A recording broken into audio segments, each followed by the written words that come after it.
রাজধানীর তেজতুরী বাজারে স্বেচ্ছাসেবক দল নেতা আজিজুর রহমান মুসাব্বির হত্যার মামলায় ৩ জনকে আটক করেছে পুলিশ। দর্শক, এ বিষয়ে আমরা আরেকটু বিস্তারিত খবর আপনাদের জানাবো। আমরা এখন যাচ্ছি ডিবি কার্যালয়ে, সেখান থেকে যুক্ত হচ্ছেন আমাদের সহকর্মী রাব্বি সিদ্দিকী। রাব্বি, হত্যার মোটিভ কি জানা গেছে? আটক ৩ জনের বিষয়ে আমাদের বিস্তারিত জানাবেন। পুলিশের একটি দল গাজীপুর এবং মানিকগঞ্জ দু জায়গায় অভিযান চালিয়ে গতরাতে ৩ জনকে আটক করেছে, এমন তথ্য কিন্তু আমরা পেয়েছি।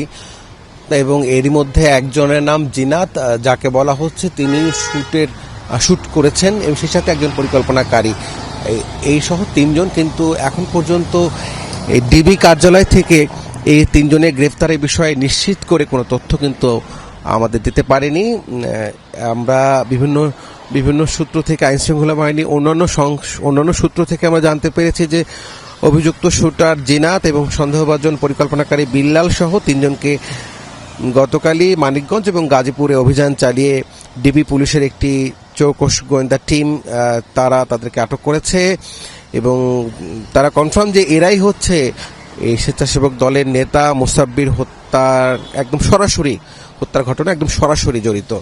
তবে আমরা অপেক্ষায় আছি, ডিটেকটিভ ব্রাঞ্চের সামনেই আছি এবং আমরা কথা বলার চেষ্টা করছি সকাল থেকে যে আসলে এই যে ৩ জনকে আটক করা হয়েছে তাদের ভূমিকা কি সিসি ফুটেজে তাদের দেখা গেছে এবং তারা আসলে কেনই হত্যা করেছে এবং এই পরিকল্পনায় পেছনে কারা আছে এই বিষয়গুলো জানার জন্যই অপেক্ষায় আছি।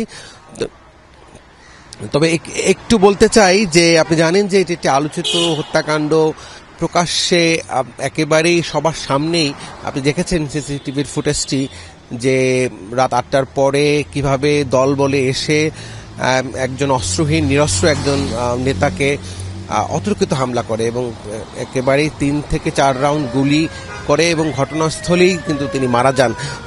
এবং সেই সাথে আমরা দেখেছি তাকে গুলি করতে গিয়ে তার সাথে থাকা একজন ভ্যান চালক সমিতির নেতা মাসুদ, তার ডাকনাম মাসুদ, তিনিও হাসপাতালে ভর্তি আছেন, তার অবস্থাও আশঙ্কাজনক ছিল। এবং সেই সাথে আমরা দেখেছি যে তারা কিভাবে এই শুটাররা গুলির পরপরই কিভাবে পালিয়ে গেছে এবং সেই পালানোর দৃশ্য কিন্তু সিসি ফুটেজে দেখা গেছে।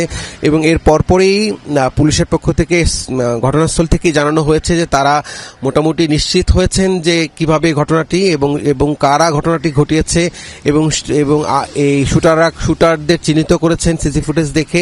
এরপরেই তারা অভিযানে নামে এবং গতকালও আমরা জানতে পেরেছিলাম যে কারণ বাজারে একজন যুব দলের নেতাকে তারা জিজ্ঞাসাবাদ করেছেন, সেই সাথে আরো অনেককে, স্থানীয় অনেক নেতাকর্মীকে জিজ্ঞাসাবাদ করেছেন এবং আমরা আজকে জানতে পারলাম যে এই ঘটনায় ৩ জনকে এখন পর্যন্ত এই ডিবি হেফাজতে আনা হয়েছে। ৩ জনের মধ্যে আমরা একজনকে বলছেন যে তিনি হচ্ছেন প্রধান শুটার এবং সেই সাথে তার সহযোগী বা পরিকল্পনাকারী। এই ৩ জনকে গ্রেফতারের খবর পাচ্ছে। আমরা আসলে অপেক্ষায় আছি যে ডিবি থেকে আনুষ্ঠানিকভাবে কোনো আমাদেরকে এই ঘটনার বিষয়ে বিস্তারিত জানাবে কখন।